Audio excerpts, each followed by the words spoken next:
बातमी आहे सुनेत्रा पवार यांच्या संदर्भात। सुनेत्रा पवारांचा खडकवासला मतदारसंघामध्ये दौरा आयोजित करण्यात आलेला आहे।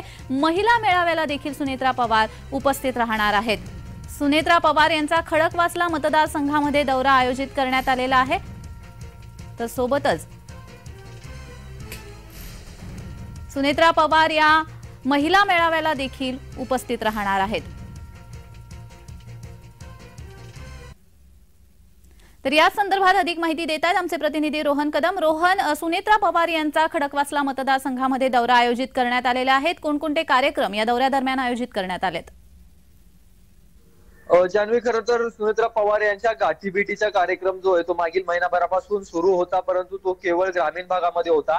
बारामतीमधल्या गावागावामध्ये सुनेत्रा पवार फिरल्यानंतर पुरंदर असेल, इंदापूर असेल या भागामध्ये फिरलेला पाहायला मिळाले आणि आता जे आहेत त्यांनी त्यांचा मोर्चा शहरी भागाकडे म्हणजेच खडकवासला या मतदारसंघाकडे वळवलेला पाहायला मिळतोय। आज देखील खडकवासल्याचे जे कार्यकर्ते आहेत, मुख्य कार्यकर्ते आहेत, जे दादा समर्थक आहेत, या सगळ्यांना जे आहेत त्या सुनेत्रा पवार भेटणार आहेत। तसंच महिला मेळाव्याचं आयोजन देखील आज सायंकाळच्या सुमारास खडकवासला मतदारसंघामध्ये केलेलं आहे। या मेळाव्याला मार्गदर्शन देखील सुनेत्रा पवार करणार आहेत।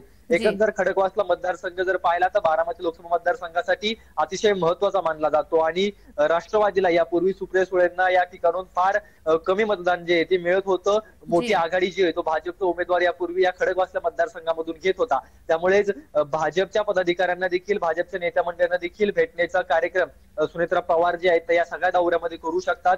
कारण का भाजपचा वोटर जो आहे, भाजपच्या मतदारांची संख्या जी आहे ती लक्षणीय आहे आणि याच ठिकाणाहून लीड जे आहे ते अधिकचं भाजपच्या उमेदवाराला मिळतं। त्यामुळे हेच लीड जर का सुनेत्रा पवारांना मिळालं तर आगामी बारामती लोकसभा मतदारसंघासाठी सुनेत्रा पवार यांना मोठा फायदा जो आहे तो या सगळ्या मतदारसंघाच्या निवडणुकीमध्ये होणार आहे। त्यामुळे सुनेत्रा पवारांनी आता इथून पुढचे काही दिवस जे आहे ते खडकवासला विधानसभा मतदारसंघावरती जे ते लक्ष वटवलेलं पाहायला मिळतंय। त्यामुळे त्यांना निश्चितपणाने बारामती लोकसभा मतदारसंघाच्या निवडणुकीसाठी मोठा फायदा होईल। जी रोहन, सुनेत्रा पवार आणि खरं तर सुप्रिया सुळे दोघेही एक आमने सामने आपल्याला बारामतीमध्ये पाहायला मिळत आहेत। सुनेत्रा पवार या आणखी कोणत्या पद्धतीने आपल्या पदरात मत पाडावं यासाठी कोणकोणत्या पद्धतीने अजून प्रयत्नशील असलेले आपल्याला पाहायला मिळत आहेत?